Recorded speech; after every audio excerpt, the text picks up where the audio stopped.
तर आज आपण बनवणार आहोत आलू पराठा। हा आलू पराठा आपण हिरव्या नारळाच्या चटणीबरोबरही खाऊ शकतो आणि दह्याबरोबरही खाऊ शकतो। तर नारळाच्या चटणीची जी लिंक आहे ती मी टाकलेली आहे डिस्क्रिप्शन बॉक्समध्ये, तीही तुम्ही पाहू शकता।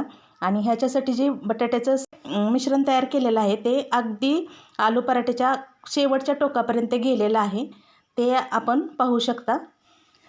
चला तर मग आता आपण पाहूयात हा आलू पराठा कसा तयार करायचा। मी या ठिकाणी 2 बटाटे घेतल्यात, मोठे आहेत ते। आपण एका डब्यामध्ये बटाटे टाकूयात, तुम्ही चिरून पण घेऊ शकता, खूप पण नाही पाणी घालायचं त्याच्यामध्ये। कुकरला पाणी लावून हे डबा ह्याच्यामध्ये ठेवून कुकर काढा पडू नये म्हणून आपण त्याच्यात लिंबाचे फोड टाकणार आहोत आणि ह्याला फक्त 2 शिट्ट्या करून घेणार आहोत। कुकरच्या शिट्ट्या होतात तोपर्यंत आपण कणिक मळून घेऊया। यामध्ये मी 1 चमचा मीठ घालते आणि थोडं थोडं पाणी टाकून गव्हाचं पीठ मळून घेते। खूप घट्ट मळायचं नाही गोळा, एकदम सैल मळायचा, थोडं थोडं करून मळून घेऊयात आपण।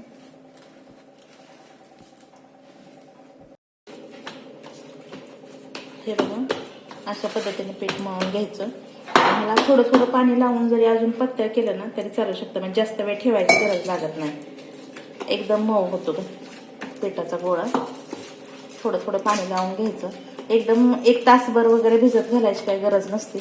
15 मिनिट जर हे असंच ठेवून दिलं ना तरी चालतं, कारण ते पाण्यामध्ये आपण चांगलं कणिक चिंपून घेतलेलं असतंय, त्यामुळं एकदम छान होतं। हे बघा, आपला गोळा तयार आहे हा। त्याला तेल लावून घेऊया थोडं।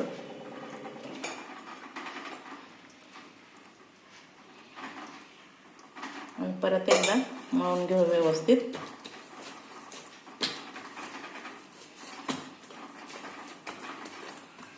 खूप छान झालंय पीठ हे असंच थोड्या वेळाकरता आपण 15 मिनिटाकरता फक्त ठेवणार आहोत, एकदम मऊ होते नंतर।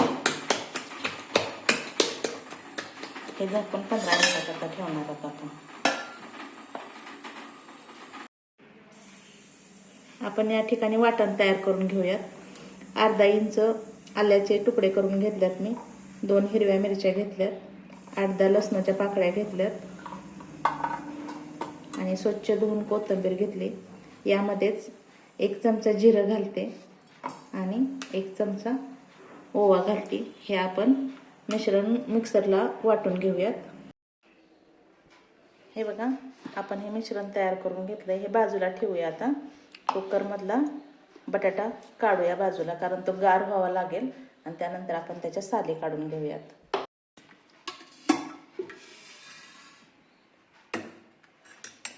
हा थोडा थंड होऊ देऊयात, कारण गार पाणी करून थंड होण्यात काय अर्थ नसतो, त्याची चव पण जाते बटाट्याची। हा थोडा थंड होईपर्यंत आपण वाट बघूया आणि त्यानंतर बटाट्याच्या साली काढून घेऊयात। बटाट्याच्या आपण साली काढून घेऊया। बघा, लगेच निघतात साली। 2च शिट्ट्यामध्ये बटाटा शिजतो पूर्णपणे, त्यासाठी जास्त शिट्ट्या करायची गरज नाही किंवा जास्त पाणी पण ओतायची गरज नाही त्याच्यामध्ये। आपण हा बटाटा किसून घेऊयात, कारण असा मॅश केला तर त्याच्या गठुळ्या राहण्याच्या शक्यता असतात, त्यामुळे ते अजिबात थोडंही त्याच्यामध्ये राहत नाही, त्यामुळे किसून घेऊया। कारण आपल्याला त्या सारण भरायचं आहे ना त्या चपातीच्या ह्याच्यात, कारण आपण आलू पराठा करतोय आणि ते लाटता पण येत नाही थोडंसं राहिलं का, त्यासाठी किसून घेऊया। हे बघा, किसा असा पडतोय ह्याचा, खूप छान पडतो, ह्याच्यात थोडी सुद्धा गठुळे राहत नाही, व्यवस्थित एकदम होतो। आपला बटाटा किसून तयार आहे। हे बघा कशा पद्धतीने किसलेला आहे, ह्याच्यामध्ये अजिबात थोडंही काही राहिलेलं नाही। आता आपण गॅस ऑन करूया आणि जो मसाला तयार केलता आपण, वाटण तयार केलं ते भाजून घेऊयात। मी या ठिकाणी तेल घालते 2 मोठे चमचे।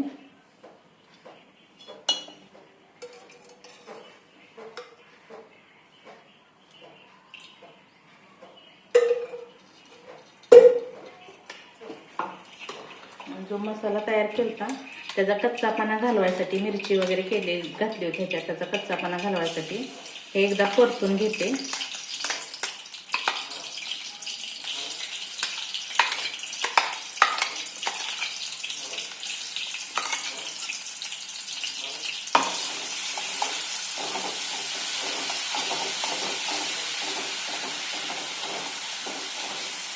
ह्याच्यामध्येच मी 1 चमचा धने पावडर घालते, त्याचबरोबर 1 चमचा लाल तिखट घालते,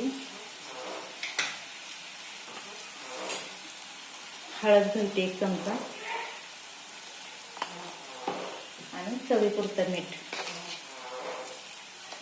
तुम्ही तुमच्या चवीनुसार मीठ घाला ह्याच्यामध्ये. हे पूर्ण त्याचा तिखटपणा सगळा काढून टाकणार आहे आपण ह्याच्यातून आणि पूर्ण परतून घेणार आहोत हे वाटण पण आणि सामान पण ह्याच्यात घालणार आहोत. आता हे मिश्रण एकजीव करणार आहोत ह्याच्यामध्ये. हे बघा 15 मिनिट झालेत. आपलं पीठ एकदम छान असं मुरलं गेले, एकदम पातळ झाले, व्यवस्थित एकदम आपल्याला जसं पाहिजे असं झाले. ह्याच्यामध्ये आपण एवढाच गोळा घेणार आहोत. अगदी पोळीला जसा घेतो की नाही तसा गोळा घेणार आहोत आणि एवढाच ह्याचाही गोळा घेणार आहोत सारणाचा, ह्या म्हणजे जे आपण मिश्रण तयार केलंय ना त्याचा. हे बघा एवढा, पूर्णपणे एवढा. हे ह्याच्यामध्ये आपण घालणार आहोत. ह्याला पीठ लावून घेणार आहोत हे गोळा तयार करताना, कारण हे चिटकत नाही. मग असं गव्हाचं पीठ असं मधून मधून लावलं ना मग चिटकत नाही त्याला.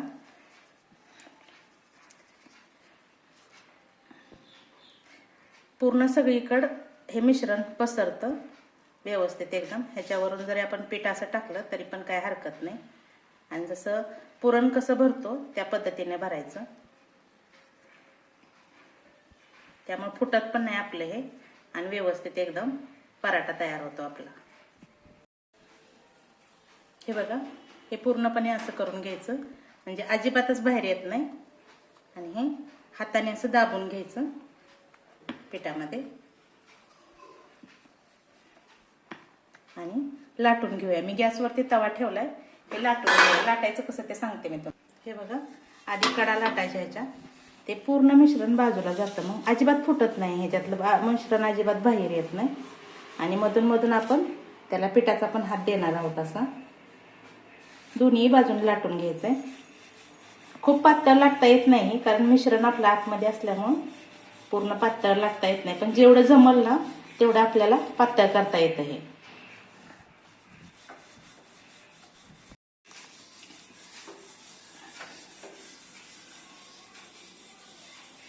पूर्ण गोल करतोय. हे बघा आलं नाही मिश्रण अजिबात बाहेर ह्याच्यातून. आपल्याला जर असं वाटलं की मिश्रण बाहेर येते तर आपण दुसऱ्या अंगाने परत लाटायचं. ह्याला पूर्ण गोल करून घ्यायचा. हे बघा ह्याची कडा केवढी झाली, पातळ आहे, खूप जाड नाही. आता आपण जर तव्याला तेल लावायचं नसेल तर आपण पराठ्यालाच तेल लावूया असं आणि तो तव्यावरती टाकूयात. जरी काय होतं तव्यावरती टाकल्यानंतर तेल जळलं जातं, त्यामुळं पराठ्याला लावून जरी आपण तव्यात टाकला तरीही चालू शकतं, चिटकत नाही तव्याला. एका बाजूने खालच्या भाजत आलाय, आपण पलटी करूयात त्याला. हे बघा व्यवस्थित एकदम भाजलाय. त्याला तेल लावूया. तुम्ही तूप पण लावू शकता ह्याला. आधी ह्या बाजूला पहिलं तेल लावलं होतं त्यामुळे तितकंसं तेल लावायची गरज नसते ह्या बाजूला. दुसऱ्या बाजूला पलटून घेऊया.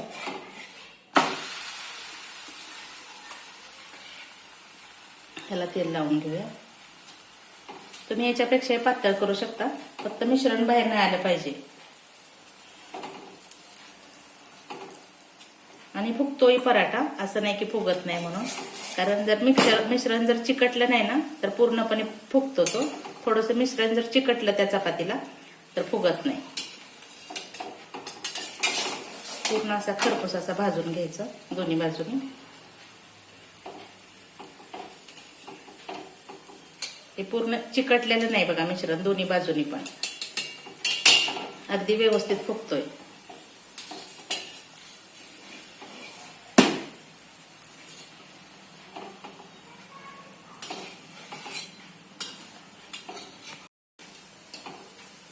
आपला पराठा भाजत आलाय बघा, पूर्ण दोन्ही बाजूनी भाजलाय व्यवस्थित एकदम. खूप छान भाजलाय. आपण हा काढून घेऊया.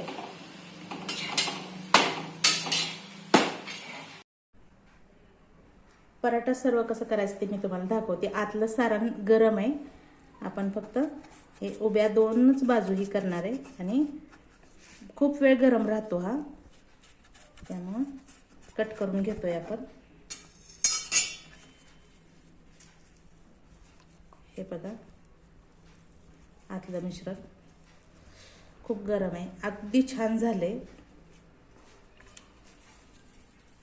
आणि फक्त 2च बटाटे मी घातले होते. 2 बटाट्यामध्ये तुम्हाला 5 ते 6 पराठे सहज होऊ शकतात. मी पिठाचं नाही सांगू शकत तुम्हाला, कारण पीठ कसं मोजून नाही घेऊ शकत आपण. तुम्हाला तर माहीत असतेच की पिठाचं किती पराठ्याला किती पीठ लागतं ते. पिठाचा नाही अंदाज देऊ शकत.